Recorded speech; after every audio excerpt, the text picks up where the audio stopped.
me tell you something. Let me tell you something. Let me tell you something. Let me tell you something. Right now, right now. Right now, right now. Right now, right now. Right now, right now. Got a real good feeling. Got a real good feeling. Like there is lightning deep in my bones. Got a real good feeling. I won't hit no ceiling. I'm going higher than I've ever known. Got a real good feeling. This place is jumping off hard as it can get. No, we won't ever stop dancing on the edge. We like it dangerous, we like to see you spit. Turn up another notch, you ain't seen nothing yet. Let me tell you something. Let me tell you something. Let me tell you something. Let me tell you something. Right now, right now. Right now, right now. Right now, right now. Right now, right now. Got a real good feeling. Got a real good feeling. Like there is lightning deep in my bones. Got a real good feeling. I won't hit no ceiling. I'm going higher than I've ever known. Yeah, I got a real good feeling. I won't hit no ceiling. Like there is lightning deep in my bones. Got a real good feeling. I won't hit no ceiling. I'm going higher than I've ever known. Got a real good feeling.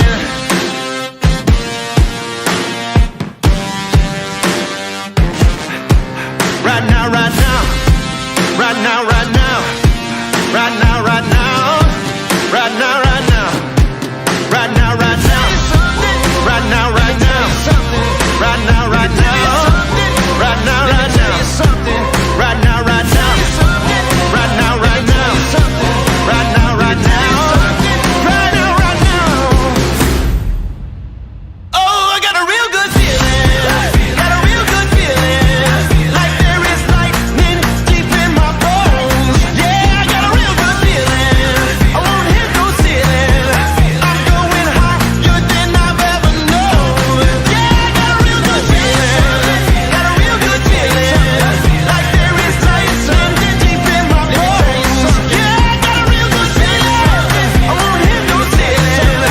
I'm going higher than I've ever known. I got a real good feeling. What is up, everybody? Welcome to Coffee and Crypto Live, Tim Takeover edition. Jebb is not with us, and I could tell you it's for a lot of reasons, but it's because we actually run a business. Unlike popular belief, we don't just come and shoot this video and then go home and play video games. We have a full-fledged system going on that Jebb is at a meeting today, making sure that we are on track of what we are doing. But it's going to be a fun show because nobody knows what's going to happen, including myself. We have a rough schedule, but I said in chat earlier, this is not just me hosting the show. This is going to be all of you guys helping as well. I am joined today by popular demand by my wife, Taylor. So everyone give her a round of applause. Hello, everybody. Yeah. I was requested. I don't know why, honestly, because I am a noob and I can't really bring that much to the table. But hello again. Listen, noobs are what make crypto go around. So it's fun to have other noobs on the show and maybe just to pump my ego, I guess, because it makes me actually... I still don't think I know that much. I think at the moment, if you were to look at what Taylor and I have traded, Taylor might have made a bigger profit than me, but we'll discuss that here in just a second. We are joined by, unfortunately, not Smay, but by our co-producer, Zach. Definitely Even not better. Hi, Zach. Non-Thicky Smay, what's up? Non-Thicky Smay. Yes, yes, yes. So I am not, guys, I'm not going to be able to pay attention to the chat too much. I usually respond to a lot of questions. I think No Chill Dasa is going to be responding to as many questions as possible. Taylor is looking at the chat as well. But what we're going to do is we're going to start off with some questions for Taylor because she gets to be on the show only so often. So ask questions in chat and we will answer them. Then in a little bit, we're going to have No Chill Dasa come in, our head of research, and we will jump into some fascinating things happening in Ethereum, Bitcoin, and then what everyone has been asking about for the last, 3 weeks now? Dogecoin, Shiba Inu, XRP. Why don't we like them? And what are the specifics? But first, Taylor, my first question for you is, what is the greatest thing about being married to Tim? I mean, Tim, there are a lot of great things about being married to you. Honestly, I won't roast you here. I would say That's nice. you're very genuine, and I can come to you for about anything, and you have an opinion about it, and it's usually a good opinion. So I think that's a really good thing. Good. What's the worst thing about being married to Tim? Oh, gosh. I might bring back the snoring on this one. Luckily, I'm a hard sleeper, but again, if you didn't hear last time, Tim has many things to help him not snore at night, and sometimes it's still unsuccessful. So I'm trying. Listen, here's the thing. At the end of the day, I'm a big guy, got a big neck. I'm trying to sleep the best I can, can't control it. I have heard in the past, I used to struggle with bad sleep apnea, which is where I literally would like stop breathing at night and then have like a massive gasp. I haven't had one of those, have I? Oh, no. Okay, and sometimes good. it's our Good. little We're getting puppy better. that's snoring, so. Getting better. All right. Are there any questions for Taylor in chat? I'm going to look at it really quick. What is it like, Taylor, to be married to a football Hall of Famer? Because we established yesterday, not even the greatness of Tom Brady can compare to 9-touchdown Tim. So what's that like? I mean, the high school stories never end. So luckily true. I can throw a football pretty well, too. I know at first when I heard the 9-touchdown Tim thing, I thought it was for the entire season. So I was like, is 9 touchdowns in a season really that great? No, it's just one football game. So yeah, that's pretty cool. You married a special guy. That's all I'm going to say there. Very fun. All right. So a couple questions I saw. Your portfolio, Taylor, you have been trading. What is the percentage of profit you have made? Because you just started trading like 2 weeks ago? Oh, yeah. What's your percentage? So I put in Coinbase $50. This is very beginning, guys. And I actually have made $15 in credit. So that's a good time for Coinbase. And then I really wanted, so I have a lot of FOMO. I really wanted SafeMoon. I literally looked up a random video how to like get SafeMoon. I found a video. I went on my Trust wallet and went through like Pancake Swap. Honestly, I only put like 50 in again, but I made like $45 already. I mean, it's very volatile, but I'm on the SafeMoon train. I know that's not a very popular opinion, but here I am. Well, I mean, here's the thing. At the end of the day, I am her boss officially here in office, but that means nothing when it comes to what she does in her own personal life, even though we are married. Some things you just can't control, and that's good. I'm glad that she has her own opinions on things.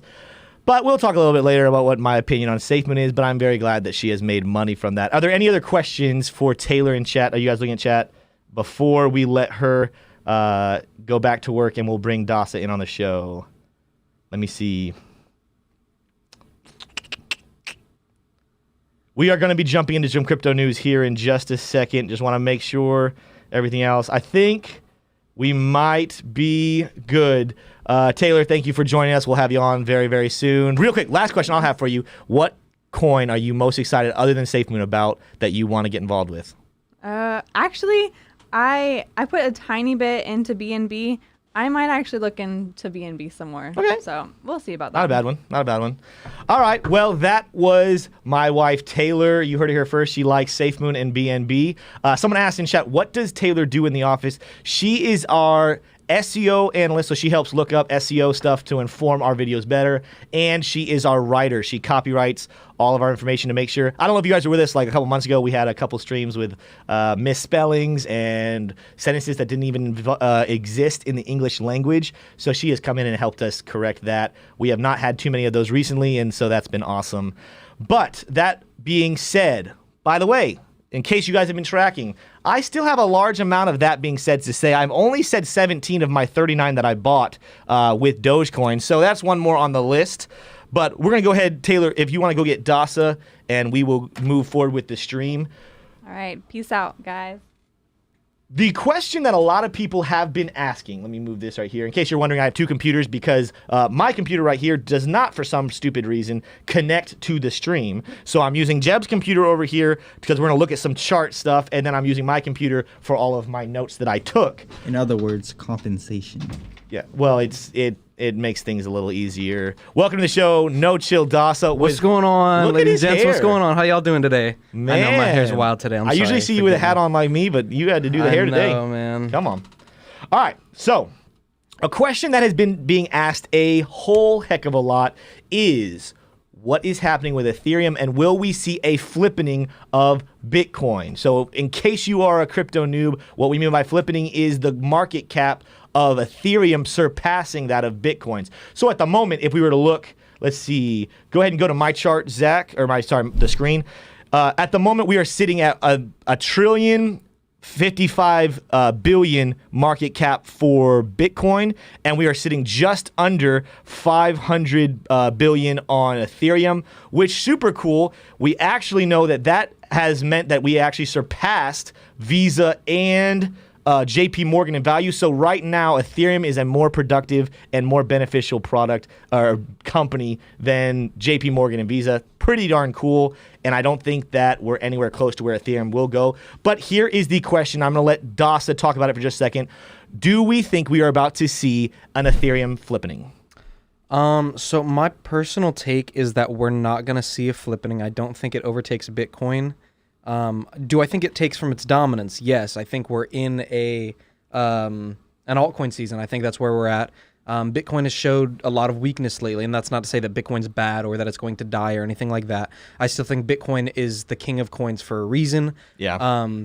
But with that, Ethereum is going crazy right now. Even with a overextended RSI and multiple other things that it's seeing, it continues to find higher highs and lows.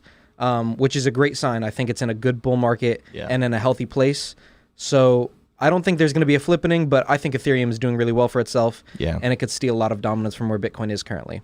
Yeah, and here's the thing. When it comes to this question of flippening, and we've talked about this a little bit before on the channel, this is kind of a short-term argument being made because if you were to back up, 2 months ago, there was actually a lot of speculation and questioning on would Cardano flip Ethereum to become the number 2. Again, it was short-term, and we were looking at the massive rally that Cardano was making, and we were asking that question. Now we're looking at a massive rally from Ethereum asking the same question. It's not that it's impossible. Like, for example, if we look at that futures option at the end of June, and if we actually got there, and that is an $8,000 Ethereum price, if Bitcoin stayed the exact same, Ethereum would be rivaling that. It would be at $1 trillion. Or just underneath $1 trillion, and it would be super close. Now, that's also assuming Bitcoin doesn't do anything whatsoever by the end of June, which I would like to think if Ethereum makes it to 8,000, Bitcoin probably going to do something else. But even so, it still is short-term analyzing and trying to extrapolate a piece of information that's long-term. It's not that it couldn't happen, it's that we haven't seen enough to say that for sure is going to happen. And for sure, just looking at a short amount of analysis and looking at one short rally isn't enough evidence to say that is a definite happening. Right. And then I saw a question that I thought was really good. I'm going to read it quick. James said, if a flippening did happen, did you think it would be short-lived or a permanent change? So I'm not saying if a flippening is happening, I still don't think it is. But if a flippening did happen, I actually think it would be permanent. Just because of the evolution that has happened within other altcoins and the changes that we're seeing in Ethereum, for instance, like the new Ethereum improvement protocols that are coming out with Ethereum 2.0 releasing.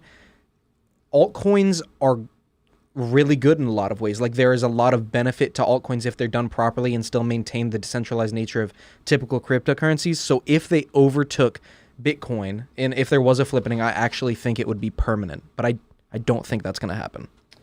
Yeah, again, this is all speculation. That's why we are not giving a firm answer, because there's enough to say it could, but there's also enough to say no, it won't. Again, if Jebb was sitting here and most of our ideas come straight from Jebb. People asking in chat, is non-crypto Tim now crypto Tim? Nope, I'm still young, still have a lot to learn.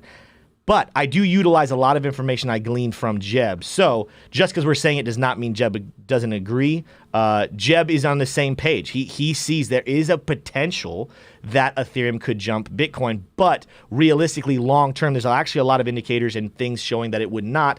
That unfortunately, I do not have the skill set and knowledge to be able to show you. So if you want to wait on Jebb, I'm sure tomorrow, if that is a massively asked question, Jebb can touch on that even more. But what I do want to do, I am not a technical analysis expert whatsoever. However, due to CT2A, which is the course that we offer and that our business is structured around to help people read technical analysis, I have gotten a whole heck of a lot better. And if you want to know how much better I've gotten, go to Instagram and watch my short little clip about XRP. In which case, I think we could quantify it as a negative number, but it's pretty a funny video, I would like to think. And then what I've been able to use since then, we're going to see a massive difference. So what I want to do, if you go to my chart, Zach, what we're going to look at here, so don't pay attention for right now to the yellow line right here. What I want you to pay attention to is the rally we have right here. So this is something I drew up, I think, what was it? This date is the 25th of April. I drew this up when we were sitting around the 3rd. Okay, we have stayed in this, and I believe that the proper term, again, this is why I'm not an expert, the proper term is this is a bull flag movement. We have stayed within this. We kind of, the candles topped out a little bit right here, but according to Jebb, and I questioned this, that's not necessarily unheard of or ridiculous that they barely cross the line and then come back down, which actually I guess I can use it. Little thing right here. And I think he talked about this in one of his streams. He might have even talked about it. He might be talking about this in this afternoon stream. But you will see as you go, we keep touching right there, right there, right there, right there. And this is that concept of setting higher highs, higher lows, and we're moving upward. Now, what I think is interesting, and this is where the yellow line comes in. So I do this morning because the futures options that are being opened on have opened for June 25th are, let's see, let's travel this out. Oh, see, I'm not good with the chart yet. This is why Jebb does not stop. Oh my gosh. Okay, I have a lot to improve on with how I do this. We're working on Tim. We're working on him. If Ethereum were to hit the futures option by June 25th, this is where I put it right here, it would have to stay above this. You would see we actually have a lot of room to continue to hit that even if Ethereum breaks out of this bull flag. Now, are we going to get to $8,000 for Ethereum by the time June 25th comes? Dasa, I want to hear what you think because personally, non-crypto Tim, I think that's going to be hard, but I want to hear what Dasa has to say. Yeah, so I think it's, honestly, I don't know that I think it's going to go that high. That is like $8,000. It's doubling from where it's at now, and that is with a double that already happened within the month. Like it doubled within a month. It went from 2,200-ish to around 43, so a near double, and then calling for another double almost immediately, like within another month and a half to 2 months. I think is kind of crazy. Do I think it has potential to go up? Yes, I think we're in a great bull market. I think it's going to rise, but I don't think it's doubling again, actually. Yeah, and to be fair, like I said, there's a lot of room. That's what's so good about this flag is there's a lot of room. Here is the thing, and this is, I believe we're going to get super close to 8,000, and Jebb agrees with this analysis. I believe we're going to get super close to 8,000 simply because there's going to be pressure from people seeing, oh, there's expectation of making 8,000. That means we're still in a great place to buy. Therefore, everyone is seeing, despite the fact that we might be overextended on the RSI, despite the fact that we might be overextended in a lot of different ways, there is still a lot of room. I got it. So Smay wants to call in real quick. He is calling. I'm going to put him on speaker and let him talk. This show is a whole joke, so why not let Smay talk on speaker? Hello. Go ahead, Smay. What you got for us? Hi, everybody. I miss you guys. I'm going to be getting a hole drilled in my tooth, so, that's just how it be. But, you guys are all cute, and I love you guys. He loves you, Krista. Is that all you have, Smay? Yeah, pretty much, yeah. Okay, that was cute. That was nice. All right, bye. All right, bye.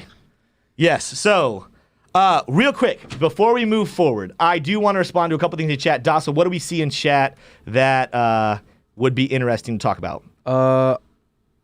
Wait. Crypto Knight, you're right. Technical stuff does belong to Jebb. I'm getting better at it, but you're absolutely right. He's the best at it. By no means do I profess to be an expert, but I wanted to show you guys what we're looking at right there, and I think Jebb even touches on this same concept this afternoon. Let's see.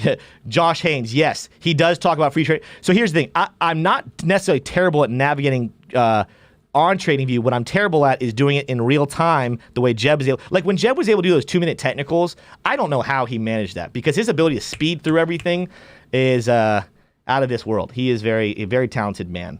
What else we got?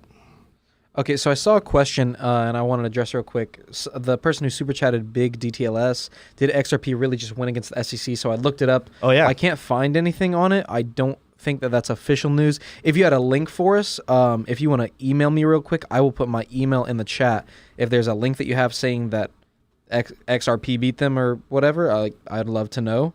But I haven't found anything official, so yeah. Yeah, I mean, it wouldn't be surprising if that's new. I think we've known for a while now that they're going to. That news has been out for a little bit. At the end of the day, I'm kind of in the boat of it doesn't really matter anymore. But we will talk about XRP here in a little bit, so stay tuned if you want to hear a little more. Let's see, what else do we got? People love Taylor. Taylor's awesome. Taylor is a phenomenal woman. That is why I chose her to be my bride. She will be here from time to time. She's learning more every single day too. So in case you guys have been all around for a while, you guys will remember me. By no means am I an expert now. So anyone listening to this right now, you're going to be like, Tim, an expert? No, not at all. However, look back at what I was talking about, I don't know, like 2-3 months ago, and the way I looked at things and the way I speculated on things. I have grown a lot, and Taylor might be growing even faster. We discovered she has this like very, very large hunger to learn. She loves learning, hence she loves being in school. But unfortunately, sometimes the bank account doesn't love being in school. So she is done with school now, but she is learning crypto, which is super cool. Anything else? Something I want to talk about before we move on. So now that we've looked at this chart here, let's move over to the Bitcoin chart, because that is the question. Will Ethereum flip Bitcoin? And there's a lot of speculation. I think Jebb talks about it in today's video, because he came in early this morning, shot a video. It's going live at 2 or 2:30. Which is that, Zach? 2 or 2:30. What are we doing?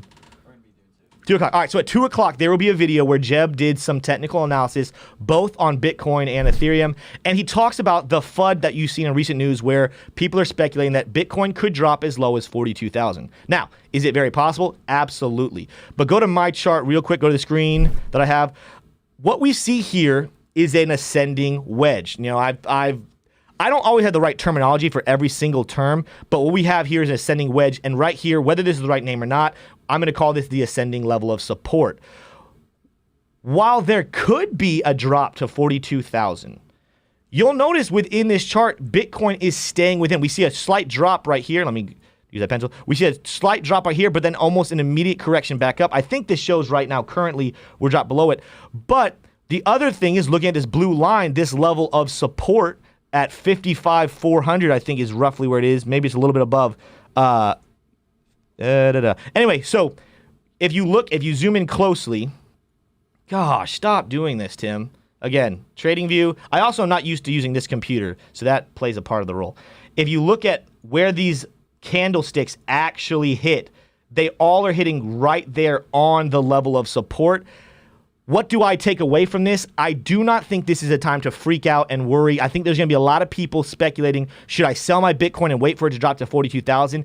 I do not suggest doing that, and there's a couple reasons why. Not just looking at this technical analysis, and Zach, you can go back to me unless, not just looking at technical analysis, looking at fundamentally what has been happening, and Dasa, back me up on this. Fundamentally, we are seeing the transition of holding go from paper hands, I got the term right today, paper hands to diamond hands, meaning a lot of people who see the longevity of Bitcoin are starting to hold it rather than people who are simply in it to make some quick cash.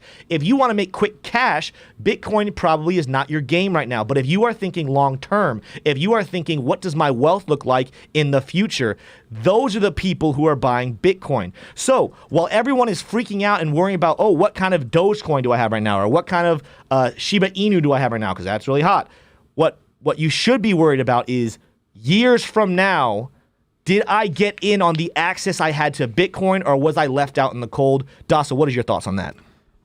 Yeah, so wait, can I answer a question real quick? Someone was Go for it. What was the question? Yeah, someone asked, if Bitcoin continues to drop, do you think the alt season will end? No, that's actually a sign of an alt season. Yeah. Like a lack of Bitcoin dominance is a sign of an alt season. And then could you reiterate your question for me real quick, Tim? Just what are your thoughts on that? Like on that, the FUD of it dropping down to 42,000. Right. Yeah. Okay. Yeah. So the truth is, everyone in office, we're diamond hands, man. I think a majority of us are all Bitcoin holders to some degree. None of us are going to step out of the space. We don't say this because we want to create fear or anything like that.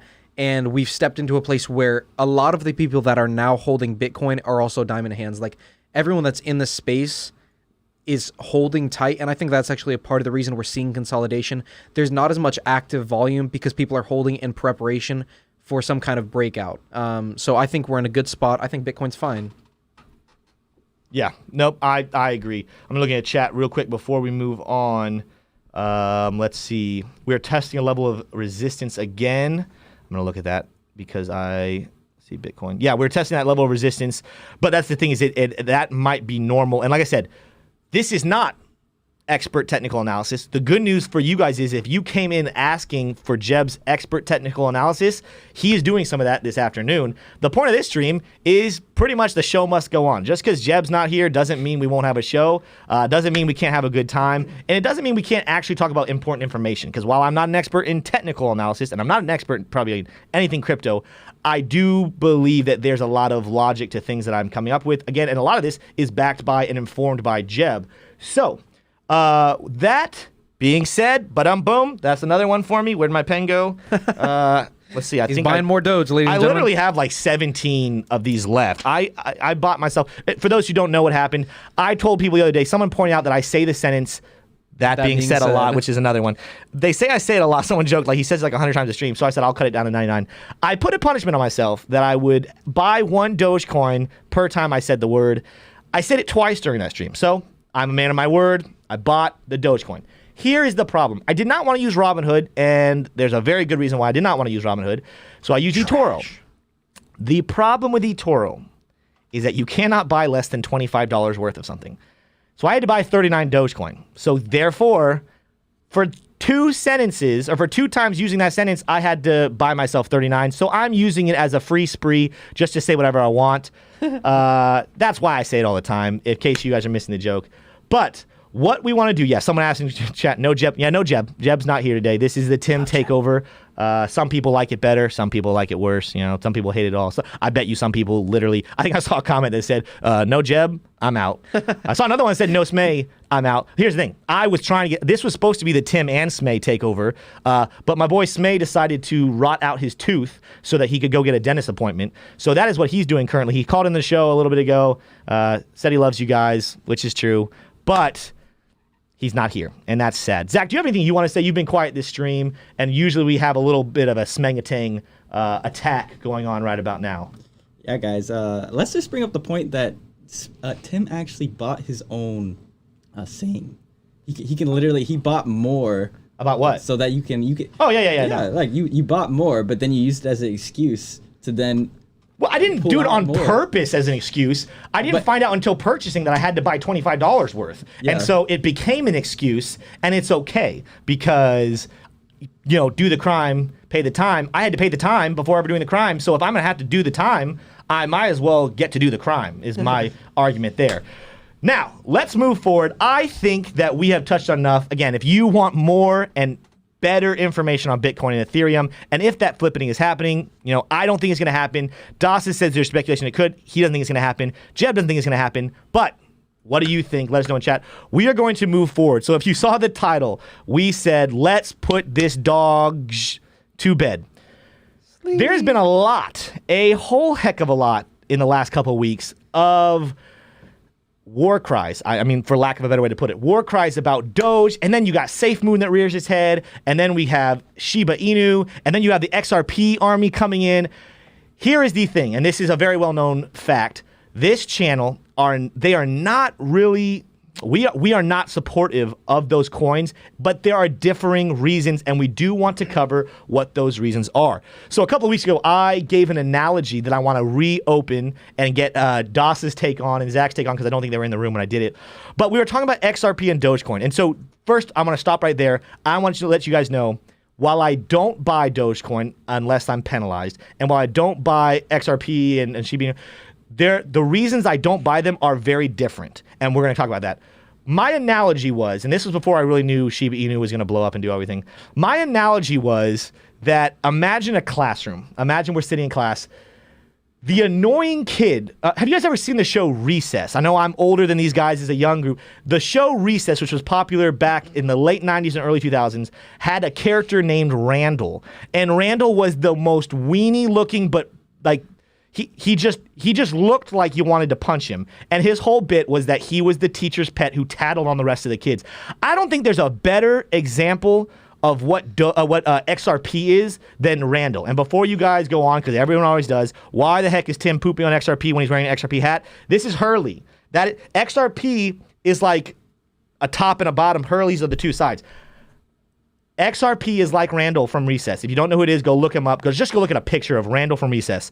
That is what XRP is, and the reason why is because this system of centralized banking and the big man getting to call all the shots is a broken system that Bitcoin and cryptocurrency was made to actually fight. What XRP is doing is they're just siding with the system, trying to use the technology of cryptocurrency, but in all reality, they're making the teachers more powerful. They're breaking the system. Someone said on the stream once, they're like, well, Tim, don't you know the kids sit in the front of the class get the jobs?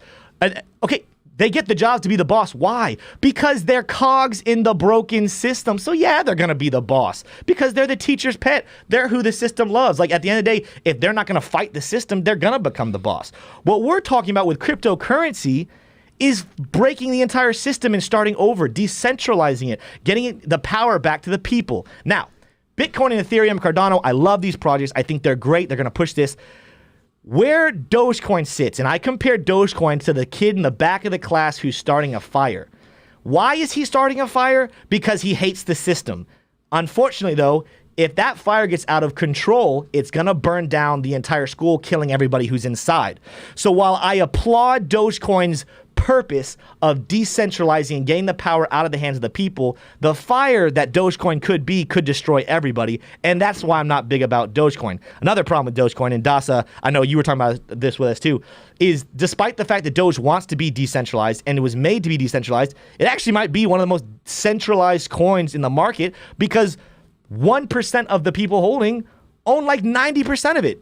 Is that true, Dawson? Like, I just want to make sure. You're our research guy. There's like a single individual that owns, I think, 30% of it. And there are multiple hands that own so much that it almost makes it centralized because if they were to make a decision surrounding Dogecoin is immediately affected. And then something else to talk about that Tim was mentioning real quick. I'm just going to explain why XRP is centralized because I saw a bunch of people talking about, oh, is it really centralized? Is it decentralized? XRP talks about it. It's not. So they use their own protocol consensus algorithm. For those of you that don't know what that is, it's the algorithm that produces new coins. And it has a certain number of nodes that it needs to hit before a block is created or completed, right? Yes. And that's 33 nodes.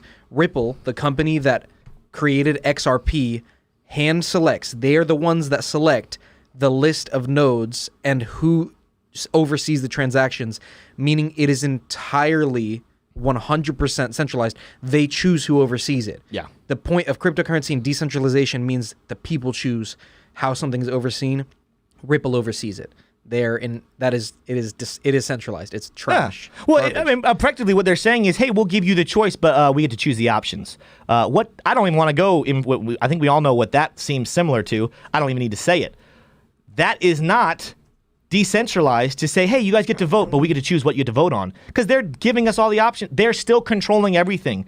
That is centralization. That is control. Then you look at the fundamentals of it, and it's just helping it. Okay, just like Randall being the teacher's pet and helping the teachers mess with the students, all it's doing is helping the banks interact better. So it's making them stronger. So whereas some people are like, Tim, you don't understand. The XRP can make a lot of money. I'm not arguing it can't make money. What I'm saying is I don't want it to make money. And if you actually believe in decentralization and you believe in what crypto was made to do in the first place, you don't want XRP to succeed because it's part of the current system. It's not against the status quo. So that being said, do not buy XRP. That's one of my that being said. That's actually two of them. And that's okay because I have a lot. We are running out though, so I need to use those a little more sparingly. There is what we think about XRP. Let's move over to Bitcoin and more importantly, the newest kid on the block, Shiba Inu. So this Shiba Inu wasn't even in my analogy a couple weeks ago. Shiba Inu is like the little brother of Dogecoin that the mom didn't have anything else to do with him. So somehow that kid got in the class and we're not really 100% sure what the kid is doing there. I do, though, we talked about this the other day, want to look at the Shiba Inu white page, or as they like to call it, wolf paper. Or the white paper is the wolf paper. So if you go to my screen, Zach, we're going to scroll down and look at some amusing things here, but also some things that I think are very important and yet still problematic. So Shiba Inu ecosystem, we got the wolf paper right here.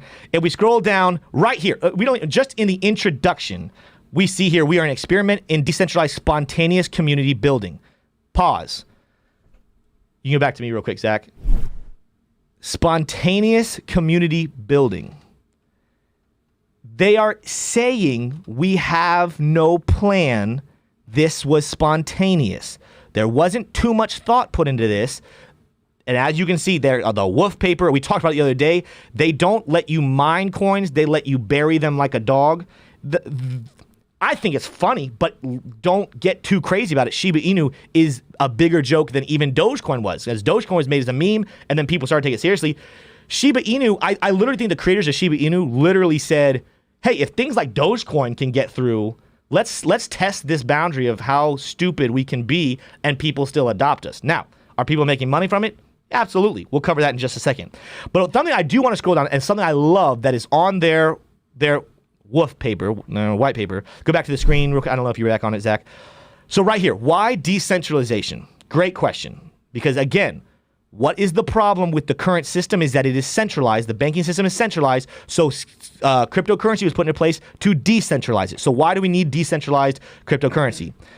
It says we are standing in a pivotal moment in innovation. Until now, centralization has been a prerequisite for all of our official structures. Political, educational, and financial systems are and have always been crafted in a way that does not equally and ethically distribute power to those functioning within them. There have been times in our history where this sort of internal struggle, this sort of internal structure played an important role. But in an age where the information of the world is available at the click of a button, it's time to rethink. 2021 opened our eyes to how little control the average person has in the face of these overarching generational structures when GameStop and AMC stock values exploded seemingly overnight. Wall Street's bets tested the waters of what it would look like to disperse control to consumers and experienced investors alike. I'm not going to read the rest of it. If you want, go to the wolf paper, read the rest of it. What I want to hark on real quick, and we can go back to me, Zach. I love that this is in their wolf paper because this sums up what every single person who wants to get involved with cryptocurrency, why they got involved with it in the first place, right? It is because for too long, one centralized power has called all the shots, politically, educationally, financially, and we are getting fed up with it. You know, when you think even on the political spectrum, I don't even care whether you sit on the right side of the spectrum, whether you sit on the left side of the spectrum. We actually all agree that the current power and the current structure has an issue with too much control. Now, we come at it from different angles, and I'm not even going to get into whether, what you should be left or right. What I'm saying is, rather than fighting each other left and right, why don't we come together and fight the actual enemy, which is the centralization of power, right? It doesn't mean that we don't have some form of a government. We all agree that government needs to exist, but it does mean that we need to make sure that that government is under control, and we can all agree on that. When it comes to financially, whether you grew up in poverty or whether you grew up in the middle class, I've seen people both in my sphere of influence that came from nothing and got high. I've seen people that started high and got low. I've seen people struggle to fit their financial thoughts into plan. Like I've seen people who think, let's just spend money, let's invest, or sorry, let's take loans, let's just borrow money constantly, and that screws them over. I've seen people who say, let's save, and they never spend money, but they're screwed over there because of the inflation of the dollar. Like I said, the problem is not whether you believe in saving money or trying to borrow money to make more money. The problem is as long as there's a centralized system controlling the value of money, we are going to have a problem. And so, where I love Dogecoin and I love Shiba Inu and I love SafeMoon is the fact that they identify this as a problem and they say we need to fix it. Now, what is wrong with those three projects in my opinion and in the opinion of people who have gone through and thought through what the long-term structure is? Because yes, I can't argue with you. You can make a lot of money right now. The question isn't what you can do right now. The question is what you can do long-term. And when we really think about it, there was a video Charles Hoskinson posted a couple weeks ago where he talked about why he hates Dogecoin so much. And what he is saying is effectively the only way that you can make money in projects like Dogecoin or Shiba Inu is by counting on the fact that you can buy low right now and then sell it off to some sucker and screw him over later. Pause. So what that means is the only way that you can be benefited is by screwing over other people. But what's going to happen is when millions of people get screwed over, what happens? They cry out. They make a noise. They say this isn't fair. They yell. They say somebody help us, which is reasonable. Who do you think is going to come in and help them?